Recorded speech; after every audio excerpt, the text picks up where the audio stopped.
네, 여러분 안녕하세요. 수정쌤입니다. 오늘은 한국항공대학교 공학계열과 이학계열 수리논술에 관한 심층 분석 말씀드리고 올해 논술은 어떻게 준비하면 좋을지에 대한 조언의 말씀 드릴까 해요. 주요 내용은요. 2024학년도 한국항공대 수리논술 기출문제에 대한 분석하고 2025학년도 항공대 수리논술의 기본적인 사항에 대해서 여러분들이 체크할 것들 위주로 설명을 드리겠습니다. 그럼 2024학년도 논술 분석부터 할 건데요. 항공대는 공학계열이라고 하는 모집 단위 주로 공과계열이라고 생각하면 되겠고, 이학계열이라고 하는 모집 단위가 소프트웨어, 항공교통물류학과, 항공운항과, 자율전공학부가 있고, 이 중에서는 항공운항학과가 외부 인지도도 높고 많은 학생들이 몰려드는 그런 선호하는 모집 단위고요. 나머지는 인문계열에 해당되는 경영 관련한 학과들이 있고, 저는 주로 공학계열과 이학계열에 관한 설명을 드릴까 합니다. 2024학년도에는 논술 100으로 내신을 보지 않는 대학교고요. 위에 말씀드린 공학계열은 주로 공과에 관련된 학과들이고, 시험 범위가 수학, 수학원 2, 미적분까지 시험을 보고, 이학계열은 수학, 수학원, 수학 2까지 해서 수학 2까지만 시험을 본다는 게 특징이고, 시험 시간은 90분인데요. 실제 문제의 개수는 소문항 기준으로 대략 10개 정도 되니까 한 문제당 9분 정도에 풀어야 되는 매우 바쁜 대학이라고 할 수 있겠고요. 수능 최저는 공학계열, 이학계열 둘 다 2합6에 탐구를 반영한다면 상위 한 과목을 반영하고, 작년의 변경사항은 이학계열이 언어논술과 수리논술을 같이 시험 봤는데 이제는 언어논술 파트는 빼고 수리논술만 시험을 보는 거고, 수능 최저도 작년에 이미 이학계열은 최저가 완화됐습니다. 시험은 수능 다다음 날인 토요일날 오전 10시에 공학계열, 오후 3시에 이학계열이 시험을 보고요.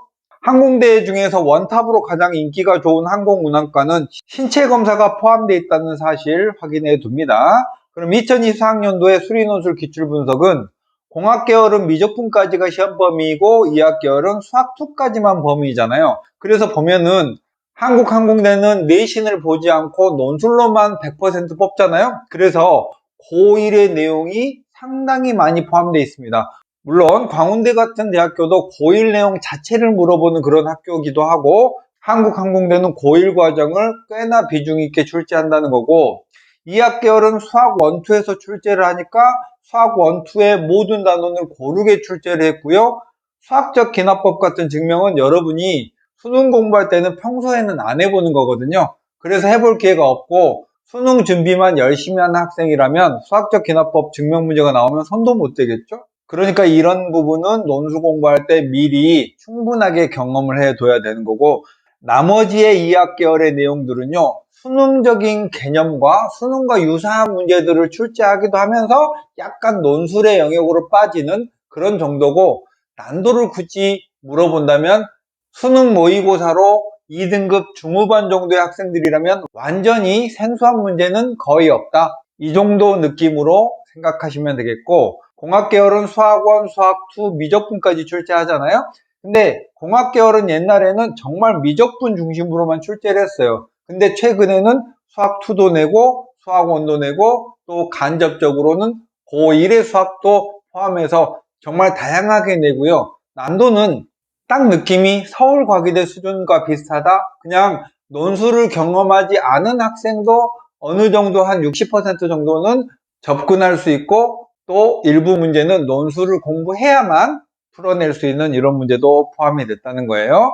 그럼 올해 항공대 논술을 준비하는 학생들이 알아야 될 주요 내용 한 번 더 확인해 드리면, 내신을 보지 않는 그런 대학들은 특히나 고1 과정에 대해서 문제화하는 경우가 있다. 직접, 간접적으로 전부 다 포함되어 있기 때문에 고1 과정에 대한 정리를 한 번 더 해봐야 되겠고, 내신 같은 데서 나올 수 있는 그런 지엽적이고 구석진 그런 개념도 출제할 수 있다는 거고, 두 번째는 요즘에 대학들이 많이 강조하는 부분인데요. 수능 준비를 하면서도 논술 준비가 어느 정도 될 수 있도록 수능 과정에 포커스를 맞춰서 내고, 한두 개 정도만 논술의 테마, 그냥 공부를 안 해본 학생이라면 풀 수 없는 그런 논술의 테마를 내고, 재작년이나 작년 문제를 통해서 제가 항공대 문제는 이렇겠구나 라고 느낀 게 뭐냐면, 어떤 문제를 읽었을 때요, 직관적으로는 이렇게 풀어지겠구나 라고 느낌이 오는 문제가 있는데, 고민은 뭐냐면 이걸 어떻게 서술할 거냐, 설명하는 게 매우 난처하고 어찌해야 될지 모르는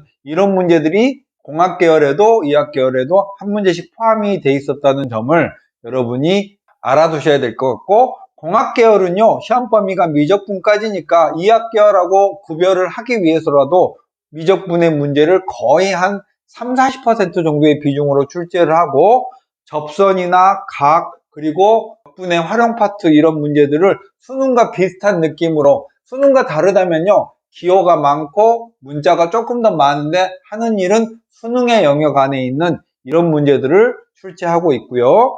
항공대를 준비하는 학생이라면 작년, 재작년, 재재작년 한 3개년 정도의 기출문제를 풀어보시면 그걸로 항공대의 경향을 아는 데는 충분할 것 같고, 서울과학기술대학교, 숙명여대, 성신여대, 광운대, 가톨릭대 정도의 최근 문제를 풀어보면 항공대 논술을 준비하는 데 매우 도움이 될 걸로 예상됩니다.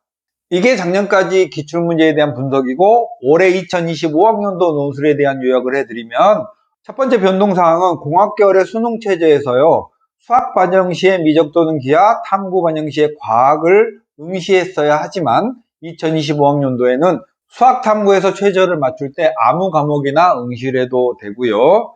2025학년도도 작년과 거의 큰 흐름은 똑같습니다. 논술 100으로 내신을 보지 않고 2합 6이고요. 공학계열은 미적분까지, 이학계열은 수학2까지. 수능 다다음 날 시험 보기 때문에 수능 전에 준비를 완료해야 된다라는 거예요. 항공대는 최근에 인기가 살짝 떨어져서요, 이제는 19대1, 20대1 요 정도 수준이고, 인기 있는 학과인 소프트웨어 학과나 항공운항학과가 경쟁률은 다른 학과들보다 월등히 높고 합격 컷도 그에 걸맞게 높습니다.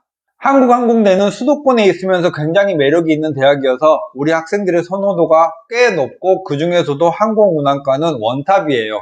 이런 점들을 여러분이 주목하시고, 항공대 논술은 수능 준비만으로는 약간 부족한 측면이 있으니까 고1 과정이나 아니면 논술의 기본적인 원리를 배우면서 준비를 하시면 좋을 것 같습니다. 오늘 항공대 논술 이야기는 이거로 마칠게요. 수정쌤이었습니다. 안녕.